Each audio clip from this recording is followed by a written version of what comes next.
delivering the second AWS keynote is Aparajithan Vaidyanathan. Apar is a principal enterprise solutions architect at AWS India. He'll be speaking about empowering AI innovation, unlocking NCLC, GenAI, and ML with Amazon SageMaker Canvas. Aparajithan is a seasoned technology leader with over 24 years of extensive experience in driving innovation and delivering cutting-edge solutions across diverse industries. Currently excelling as a principal enterprise solution architect at Amazon Web Services India, where Apar specializes in machine learning, data engineering, and generative AI. His passion for leveraging AI to unlock transformative possibilities has propelled him to the forefront of this rapidly evolving field.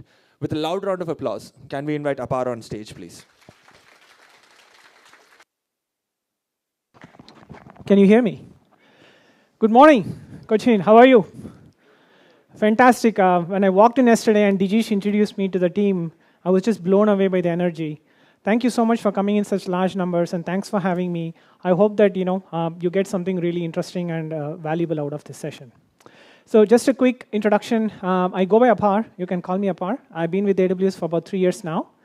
And so I have a couple of responsibilities. One is I take care of large global system integrators, the HCLs and the Infosys of the world. So I help migrate, modernize the workloads on AWS Cloud. And the other part of my responsibility is to sort of learn, understand, and help customers to sort of migrate and leverage the AI services that is in the AWS portfolio and move the workloads into production. So these are my responsibilities. So today I'm going to talk to you about something really very interesting. See, machine learning is something that we always think. What is something that comes in your mind as soon as I say machine learning? Just shout out. Python, right? What else comes into your mind? Generative AI, machine learning. So you always think about Jupyter Notebook, Python, right? So there's an element of a technical aspect to it, right? So that is what I'm going to talk about. I'm going to say, how do you really democratize? So Gautam talked about democratization of machine learning. I'm going to just take one more step further and just say, how do you really take this concept and apply it to, make sure that everybody who wants to do things in generative AI and machine learning can be empowered with a certain set of tools. So I have a pretty packed session. I have a couple of demos that I want to show you, and I have a demo on some of the latest features that we have introduced on reInvent. So I'm really excited. Hopefully you'll stay with me. Let's get started. Cool. So agenda today, right? First, we'll just start with what is Amazon SageMaker Canvas? When do you use it? Why do you need it for? And then I'm going to just show you a quick demo of how do you really do data preparation using the SageMaker Canvas tool. Then I'm going to talk about how do you really access some of the foundational models with Canvas, with a demo, of course. And the last part, which is something where I was very excited about, is just to show you some of the latest feature, which is the Q developer integration. How many of you are familiar with Q? Show of hands. Cool. So you are familiar. OK, now taking a step back, how many here are data scientists or work in data science? Ooh, I saw one hand. Cool. How many want to be data scientists or work in machine learning, right? Show of hands. Come on, guys, don't leave me hanging. Cool. All right, cool. So there's quite a bunch of us. How many of you have developed machine learning models and moved workloads into production? Oh, you're going to love this session. Cool. Let's get started. So I'm just going to briefly show you. This must be something that you must be familiar with. So this is the generative AI stack at AWS, right? So we are all techies. We are all familiar with this 3-layer architecture, right? The bottom layer, the middle layer, and the top layer. So the bottom layer is where we provide you the soup to nuts, right? The nuts and bolts for you to create your own machine learning model, create your own foundational models, train them, fine-tune them from scratch, right? So this is all the set of infrastructure tools and services that we provide. And SageMaker, you must be seeing that it's in that realm, okay? So we have SageMaker, we have Amazon's own custom chips, Trainium and Inferentia, which gives you the best price performance compared to any EC2 instance. We have strong partnership with NVIDIA GPUs, so it's a decade-plus partnership. We have Ultra clusters. We have Elastic Fabric Adapter, which is a networking, high-performance networking component. We have Nitro operating system, and we have Neuron SDK. So we have a whole bunch of things at that layer. So if you go slightly up, we have Bedrock, Gautam talked about it extensively, so I'm not going to spend time here. So it's essentially, with a single API, we give you access to a whole lot of large language models for you to create your own generative AI application. We go slightly up, we get into this queue realm. Interesting fact. The term queue, do you know how it came from? Bingo. Somebody should give him a gift. So Q is the James Bond's intelligent assistant, so that's the motivation, but that is one source that I heard. There could be many. So in Q, we have this is a completely managed application. We handle all the undifferentiated heavy lifting in terms of what is the right large language model for the right use case. It should be Anthropic Claude, or should be Mistral, or should be Llama. We handle all that. We give you a very simple, clean interface for you to start working immediately. We also have App Studio. I'm not sure if you've checked it out. Do check it out. So essentially, you can build full-stack applications with React frontend using App Studio. It's pretty interesting. So this is a generative AI stack, and today we're going to be spending at the SageMaker, right? So what is SageMaker? SageMaker is essentially a broad set of tools, right, for machine learning professionals and generative AI enthusiasts to create, fine-tune, train machine learning models and large language models from scratch. So we give you all the tools for you to build, train, and deploy machine learning models, including foundation models. So we give you an integrated development environment with all the tools. So we have things like a model registry. We have Jumpstart, which is basically a model zoo, where you can pick any open source models from Meta or Hugging Face. We give you the tools to have MLOps, right, where you can create your own pipelines. We give you the governance capabilities with SageMaker Clarify, so you can understand and detect bias, where you can also build responsible AI that Gautam covered. You can also bring in human in the loop, right? So you can also make sure that you can have ground truth and ensure that whatever models you're building, they're actually behaving the way that they're supposed to be. And essentially, it's about democratizing machine learning, right? I mean, you're going to keep saying this in democratization, because I think at AWS, and this is one of the things that differentiates AWS from some of our competitors, right? We always work backwards from customers, right? We don't just go after the next shiny thing, right? We don't just build things that probably nobody would use. We always listen to our customers, right? And we always develop tools and frameworks that puts that improves productivity and efficiency for you. So that way, SageMaker Canvas is one such tool which actually brings the power of machine learning and generative AI right into your hands. So this brings us to the challenges, right? Why do we need a no-code tool for machine learning? If you really think about it, right, in the current industry, I mean, when we had the show of hands, right, we saw that, I mean, as we talk to customers, we see that there's a whole bunch of customers, right? Whole bunch of small companies, mid-sized firms, and large enterprises who have a huge pipeline of projects, machine learning projects, right? And they have these ideas, but they are not able to find the resources. They don't have the experts. And even the ones that have experts, they're completely oversubscribed. So with the growing need for the experimentation, with the growing need to really address some of the customer problems, they're struggling to move their workloads to create some machine learning models, right? And this brings to the second part.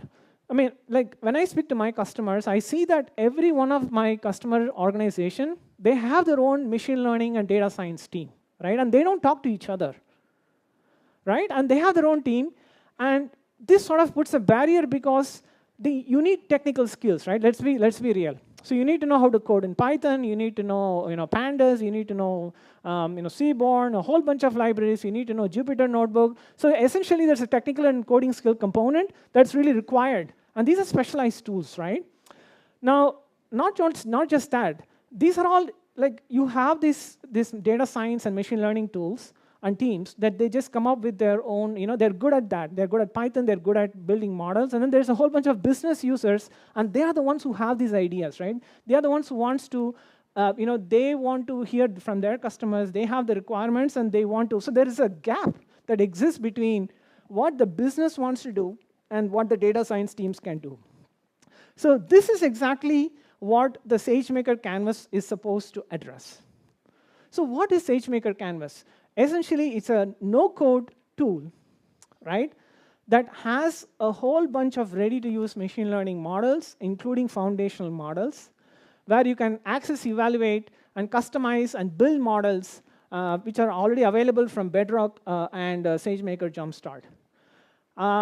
It is end-to-end model building. I'm going to show you a bunch of demos, so all of this will start making more sense, where you will know that how you can prepare data, train, deploy models without writing a single line of code.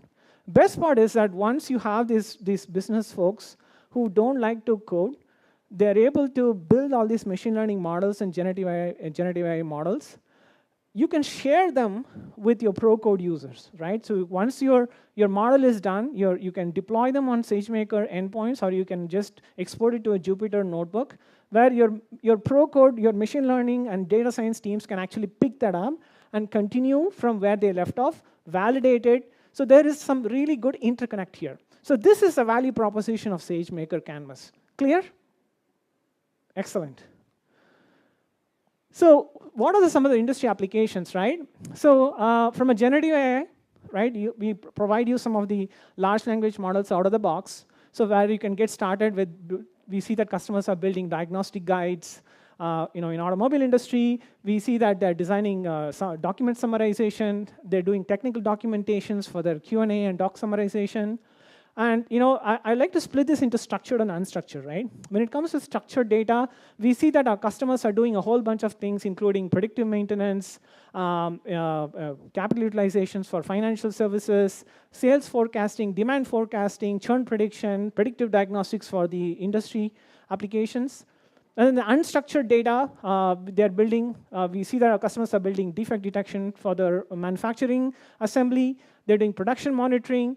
They're using natural language to do things like sentiment analysis, entity extraction. So these are typically some of the industry applications that we see that our customers are using SageMaker Canvas. So how does it really work end-to-end, right? So you start by preparing data. So you have your data set, you prepare the data. And we have this really cool data preparation tool, which allows you to graphically build a pipeline, which otherwise will take you a significant amount of coding knowledge to build. And I'm going to show you how. And then you train and evaluate your models, making sure that your model really addresses the pain point and it really addresses the business use case. You can generate predictions. And finally, you can deploy the models from the number of machine learning endpoints that SageMaker has to offer.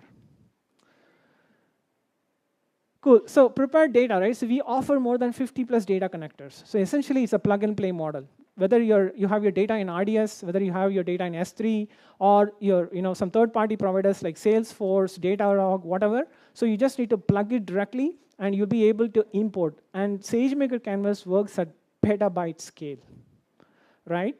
So you have all these connectors that you can import your data. Then you can visualize your data, right? So this is what I was talking about. So you can build these workflows in a very graphical, very intuitive way. So you have all this access for what you want to do. Let's say if you want to do some feature engineering, right? If you want to do one-hot encoding, if you want to do drop columns, if you want to merge columns, if you want to do principal component analysis, you can build this in a very graphical way so that you're not limited by your knowledge of code, right? So then you can get this. So once you have built the model, so we have this data insights report. It'll blow your mind, right? It gives you things like, where is your data leakage? Where is your target leakage? What are your important features, right? How many rows?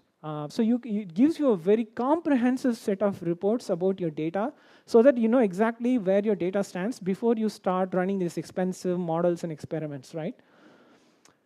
You have this really cool built-in visualizations. For example, you can get the correlation matrix. You have all this feature importance. And I'm going to show you one more cool feature where you can actually chat with your data. So you have all these built-in visualizations as part of your data preparation. And we have more than 300 plus built-in transformations, which means that you can do things like transformation of your columns, balancing data, dimensionality reduction. And you can also write your own Python or Spark snippet, and you can just use that for your custom transformations.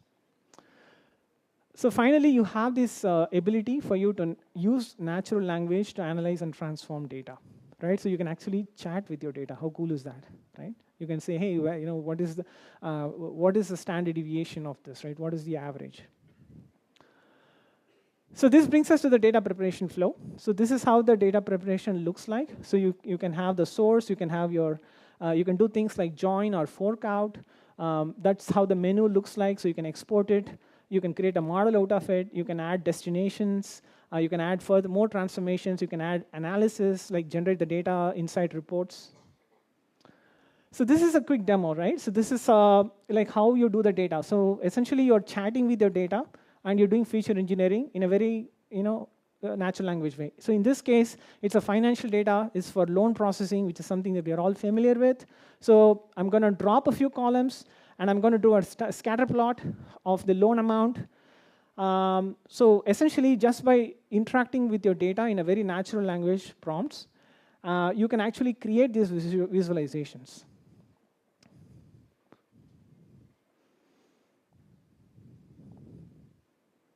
So you can add them to the analysis, you can download them, use it for your management reporting. So this is the part of how you can do the data engineering. So now once you're done the feature engineering, by the way, just take a wild guess. See, we're all learning here. There is no wrong answers. How much time, right, in machine learning and data science do people actually work on actual machine learning, and how much time do you think they actually spend on doing data engineering? I mean, doing feature engineering, which means that preparing data. Exactly. Absolutely. It's amazing how much time we spend just by looking at the data and just by making sure that the data is actually right for machine learning.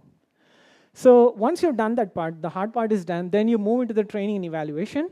So this is where you build high-quality machine learning models. So you have choices like regression, classification, forecasting. You can also do foundational model fine-tuning. So you have these options that you can choose when you're ready to run your ML model. So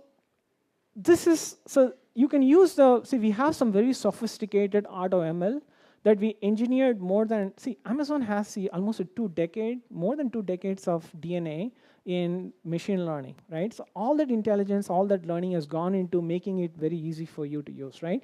So here you can choose the auto, which is a complete sophisticated AutoML running under the hood. Or you can go for some of the ensemble models like XGBoost, LightGBM, and so on.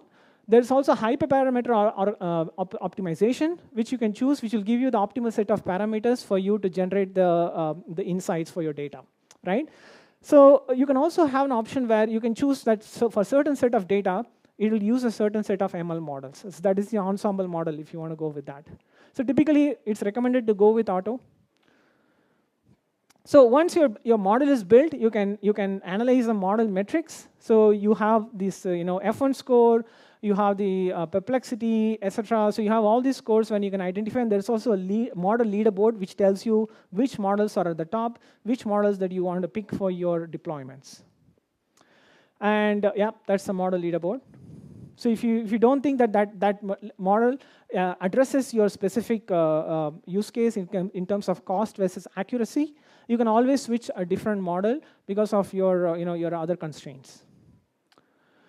So now we have done that. There is a way for you to do a what-if analysis. So you can do in-app predictions. So once your model is built, it typically takes a few hours to build the model.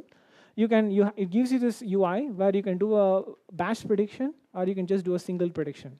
So this is just to see, okay, if I'm doing mortgage analysis, right? If I'm trying to understand what will be my EMI, you can input a certain set of features in this and see what is the outcome. By the way, you're doing all these things without deploying this, right? This is all just SageMaker Canvas doing it in real time. So you can also automate predictions with batch predictions. If you can upload a data set, it will actually do the entire end-to-end pipeline and tells you exactly what is the outcome. Once you're done, you're satisfied with your results, you can it's a one-click deployment. It's as easy as picking the SageMaker EC2 instance, ML G5 or whatever, and then just deploying it. And best part is once you've done this, you can also share these predictions to Amazon QuickSight. How many of you are familiar with Amazon QuickSight? Oh, quite a few. Awesome. So it's essentially, it's a Tableau Power BI that Amazon's own BI thing, but it's a really sophisticated tool. So now once you're done, right? So now I walked you through how do you start with data, how do you build a model, how do you test your model, right? And you deployed your model. Now you can deploy them into pro-code MLOps pipelines. You can also register your model in model registry. So model registry is, think of it as your GitHub, right? Git repo. Essentially, your model that is built is actually pushed to a repository where other teams, including data science teams, can actually check them out and reuse it. So that's model registry. And you can also export them to a Jupyter Studio notebook and continue for pro-code users. So we also have, from a generative AI point of view, we offer you some machine learning models that are powered by AWS AI services. So this must be familiar for you. We have sentiment analysis, we have entity extraction. So under the hood, it's using some of the existing AWS AI services like textract, comprehend, recognition, text, so on and so forth. So we also have comprehensive solutions for intelligent document processing, NLP, computer vision. So we leverage Amazon Bedrock and SageMaker Jumpstart, which is a model zoo. So you can see that there's a whole bunch of foundational models that are under the umbrella of Bedrock, and there's also a bunch of open source models available from Hugging Face, from Llama, from Dolly, from Flan, Quen. So these are all available for you to make use of. So you can also do the assessment and evaluate the foundation model to ensure that it really fits your needs. And I'm going to give you a demo just to make sure that you understand. So in this case, you can check up to 3 models at the same time, right? So you can pick 3 models, and you can apply your prompt and make sure that the results you're getting is suiting or matching your use case, and then you can pick that model and deploy it. Right? So in this case, right, let's start with a before we get to the demo, you can also select from, you can also apply RAG techniques, and you can also fine-tune the models. You can do model evaluation and choose the model from the leaderboard, just like how we did with the ML models. So here, I'm going to use Amazon Titan Express. I want to show you how the fine-tuning works. So here, it's a generic model. I have not fine-tuned it. I'm asking you, like, hey, I'm a 38-year-old married, right? I'm not 38-year-old, by the way. So it's giving me some very generic results, right? You go for, so this is basically a mutual fund recommendation problem.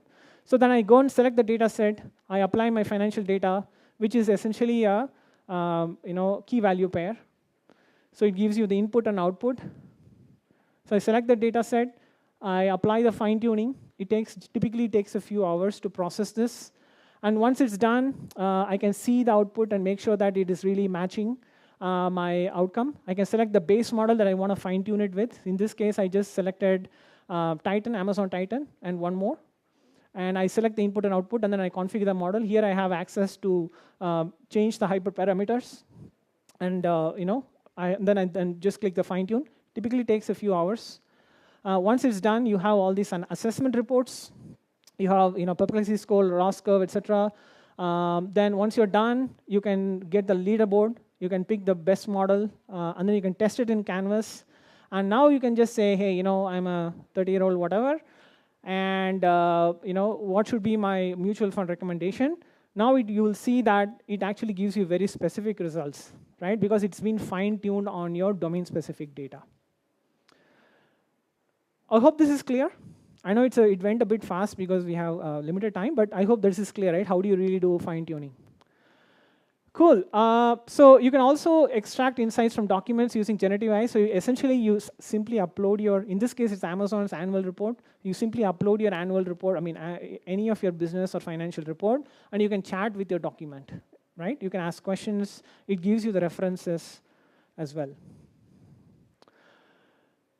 You can also perform RAG with SageMaker Canvas. How many of you are familiar with RAG? Okay, so RAG is a technique, right? And it's really important for you to understand because you keep hearing this. Retrieval augmented generation, right? See, some of these large language models, they are trained with a huge corpora of data, but they are not current data, right? For example, if I ask the question, who is the winner of the second test between Australia and India, where India got beaten pretty badly. Do you think the large language model will be able to respond to it?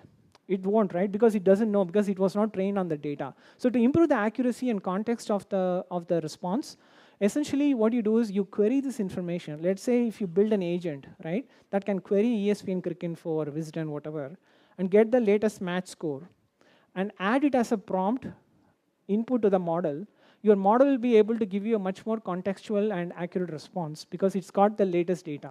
So it is a combination of using the agentic capability to extract the data and also to generate the relevant response. So this is called retrieval augmented generation. Clear? Cool. So you can do this with Canvas. So I think hopefully we'll have some time for some Q&A as well. So this is a reInvent update. Some of you are already familiar with QDeveloper. So QDeveloper is, we have a session for it, so I'll not break the surprise. So essentially, it's a productivity tool which allows you to generate code. It allows you to transform code. It allows you to generate test cases on the fly. So Q is everywhere. It's on the console. It's on Slack. It's on Teams. It's on IDE. We support a few IDEs. So now what we did is we brought the power of Q to SageMaker Canvas to make something that was already simple even more simpler. And how does it really work, right? So I'm going to show you a use case wherein we took the queue and we did end-to-end ML, okay? What I'm going to show you is complete end-to-end ML without touching anything, simply by talking to the queue developer, uploading a bunch of data sets which anyway have access, and how the canvas is going to respond and how you're able to generate the ML models. So let's get started. Cool. So you start by just saying open queue on Canvas. And you get this nice chat interface. You say, OK, you ask your business question. It tells you, OK, this is what you need to do. Right? In this case, it's a real estate problem. So here you want to upload your data set. And you can select an existing data set or create a new data set. Then you drag and drop from your laptop or connect with your existing data source. And you can preview the data. And you can create the data set. Then it tells you, OK, it looks at your data and says, OK, this is what you should be doing. And it performs the analysis and data preparation automatically. But you can also tell it, hey, I don't want this column. I want you to combine these two columns. And I want you to transform this column from from text to numbers. You can also do some fairly sophisticated data preparation, which is something you can already do from data preparation using Data Wrangler. So once you're done, you can build a model. And you can select that, for this use case, I want to switch my objective matrix to mean squared error or R squared. These are all ML-specific terms. See, I have not moved away from the queue console, right? I'm just doing everything from the queue. So then it launches your training job, and you can do the training job. Then it takes around 10 to 30 minutes. Once you're done, the model reports the metrics. And now you can evaluate. See, this is something we saw earlier, right? So you can also evaluate the model. And you can see the scoring. You can get the advanced metrics. Once you're done, you can actually test the model to do predictions by the same way, right? You can do a single prediction, or you can do a batch prediction. So it basically transports you to that UI. Once you're done, you can deploy this model. And you can select your instance type and the instance count, and that's it. Imagine, right? Just take a step back and think about the impact of this, right? If your organization wants to run machine learning models at scale, but you don't have dedicated data science teams or technical teams, it's an unbelievable amount of power that allows you to democratize and make use of machine learning for a business user. So key points, right, that I want to leave you with. First is you can accelerate innovation with machine learning generative AI using SageMaker Canvas. I hope I've been able to give you that insight. The second is you can build high-quality machine learning models in a no-code way and automate your data pipelines and for training and inference at petabyte scale. With that, thank you. And do I have time for questions? Yeah, I think we can have a couple of questions. Cool, shoot. Any questions from the audience? Apar is waiting eagerly, as you can see.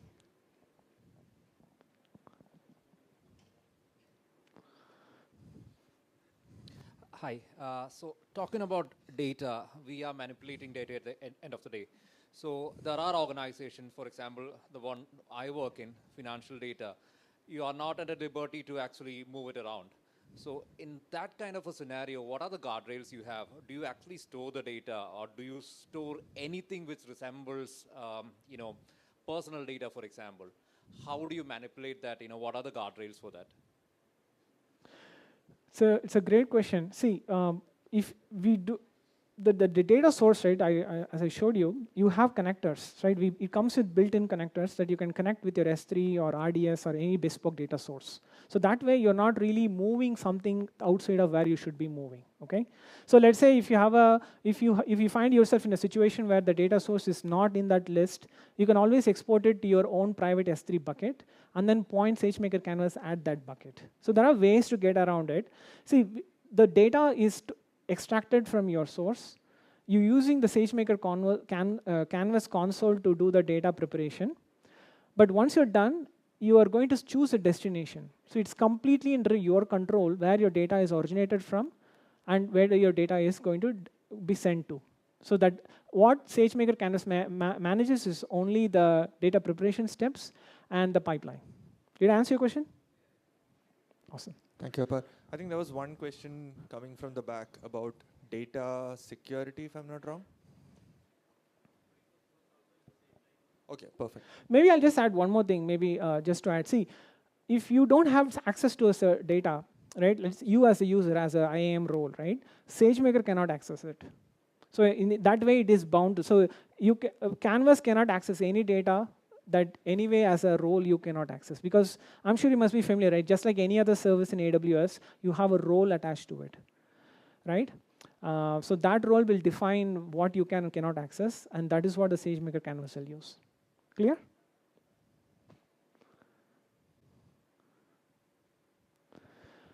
Awesome. Thank you so much for having me.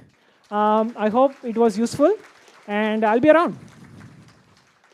Thank you so much, Apar. I need you back here for another 10 seconds, please. Can I have Hakeem and Dijish on stage to share a token of our appreciation to Apar?